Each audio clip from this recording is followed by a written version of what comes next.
Ya, sejak awal pekan, saudara, banjirop ini menerjang hampir seluruh wilayah di pantai utara Jawa akibat dari tingginya ombak yang dibarengi dengan air pasang laut.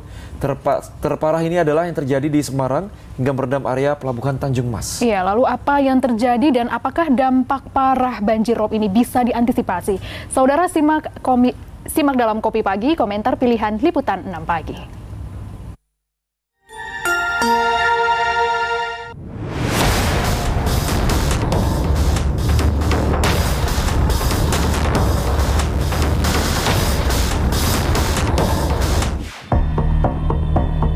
Senin lalu kepanikan terjadi di area Pelabuhan Tanjung Mas, Semarang, Jawa Tengah. Karyawan pabrik di sekitar pelabuhan berlarian menyelamatkan diri.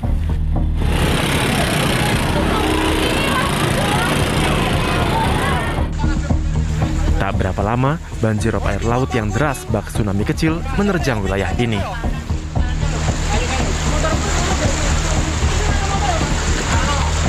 Ratusan karyawan di area pelabuhan diminta segera meninggalkan area pelabuhan. Tapi banjir lebih cepat meninggi.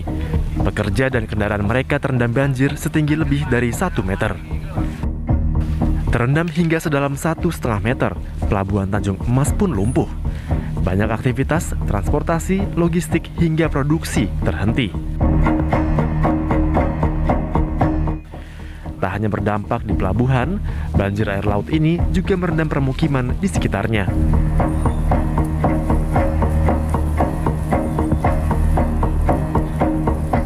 Selain pasang dan meningkatnya gelombang laut, tingginya banjirop diperparah oleh jebolnya tanggul di Pelabuhan Tanjung Mas.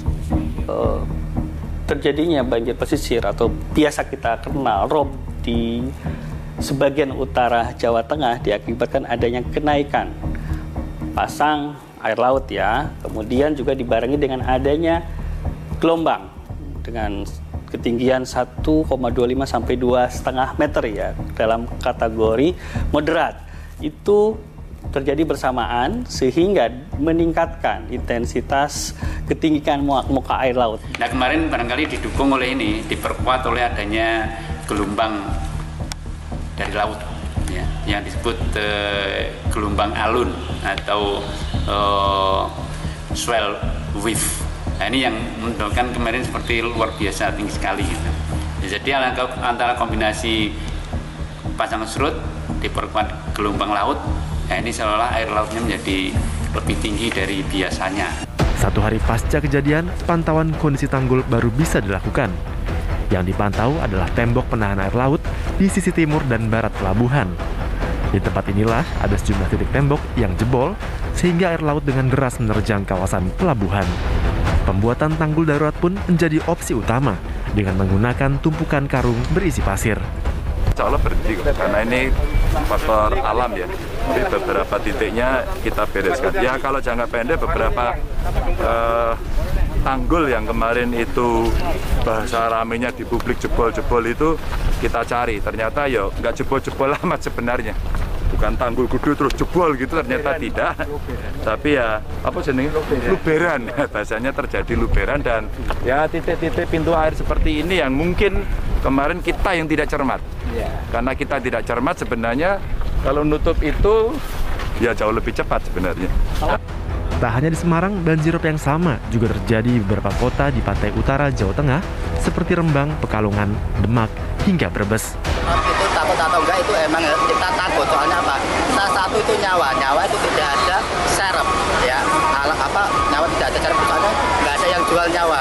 Terus kedua masalah kendaraan. Kita masalah kendaraan itu juga kalau truk datang secara tiba-tiba, kita itu tidak bisa mengantisipasi itu kendaraan mau dibawa kemana. Kita itu sejak dulu sudah di sini. Paling kita prediksi ketinggian rob itu paling kalau sampai di depan rumah kita pribadi ya paling sekitar 60-50 cm. Jadi masih kita bisa nganu lah, dalam arti keselamatan masih bisa kita atasi. Tapi kalau di atas 2 meter atau 1,5 meter kan mungkin kita juga takut. Saya pribadi takut, anak-anak yang nggak bisa renang itu maksudnya gitu. Ya takut Mas. Tapi gimana lagi, sini tempat tinggalnya di sini masih betah. Ya takut nggak takut masih tetap bertahan di sini. Mengenaskan lah ya kejadian ini karena posisinya mendadak, tidak ada kesiapan dari warga, sehingga ya otomatis barang-barang dan lain-lain, motor dan perabot udah hilang semua, itu rusak gitu. Kewaspadaan serta antisipasi terhadap fenomena alam yang tidak terprediksi harus menjadi perhatian. Tapi selain faktor alam, beberapa hal lain juga bisa menjadi pemicu bencana rob yang lebih besar.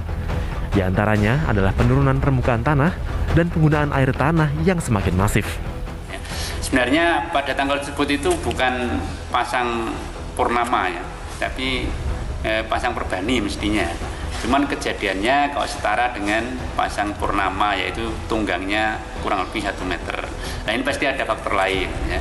Kalau Semarang menurut saya ya faktor dominannya sebenarnya bukan pasang surut, tapi adalah Semarang sudah mengalami penurunan lahan ya. Sehingga pasang surut normal pun bisa terjadi banjir rob. Pantura ini beberapa lokasi ya, bukan sepanjang Pantura ya. Ini tanahnya berupa tanah aluvial muda, tanah endapan yang cukup tebal. Kalau Semarang itu ketebalannya bisa mencapai 60 meter yang tanah aluvial muda. Nah ini yang secara almiah memang mengalami yang disebut konsolidasi atau pemampatan. Nah pemampatan ini yang diperkuat atau diperburuk oleh proses land subsidence. Land subsidence ini dipicu oleh apa? Dipicu oleh penurunan permukaan air tanah. Permukaan air tanah turun kenapa? Karena banyak air yang disedot, diambil. Keberadaan tanggul diakui jadi salah satu solusi efektif mencegah air laut masuk dan merendam daratan. Tapi kebijakan lain terkait pencegahan penurunan permukaan tanah kini juga dibutuhkan. Ya kalau tanah sudah mengalami penurunan lebih rendah dari muka air laut, itu ada 2 alternatif solusinya. Yang pertama land filling atau pengurukan ya. Jadi tanahnya ya ditinggikan sampai mencapai ketinggian yang lebih tinggi dari muka air laut. Nah, yang kedua isolasi dengan tanggul. Nah ini yang dipilih kan isolasi dengan tanggul ya. Itu memang alternatifnya itu. Isolasi dengan tanggul itu harus dikombinasikan dengan yang namanya sistem polder. Karena kalau hujan kan air tidak bisa keluar sendiri, harus dipompa. Nah ini ya. Nah berapa efektif lah, karena lahannya mengalami penurunan, kalaupun dibangun tanggul, tanggulnya kan juga ikut turun. Nah kemarin itu kan barangkali bangunannya sudah mulai penurunan yang cukup signifikan sehingga air lautnya bisa limpas. Akhirnya ada sebagian yang jebol. Kedepan perlu perencanaan tata ruang yang lebih baik, terutama di pesisir utara Pulau Jawa yang rawan diterjang banjir rob. Pemerintah untuk lebih lebih memperbaiki tanggul yang jebol itu secara permanen.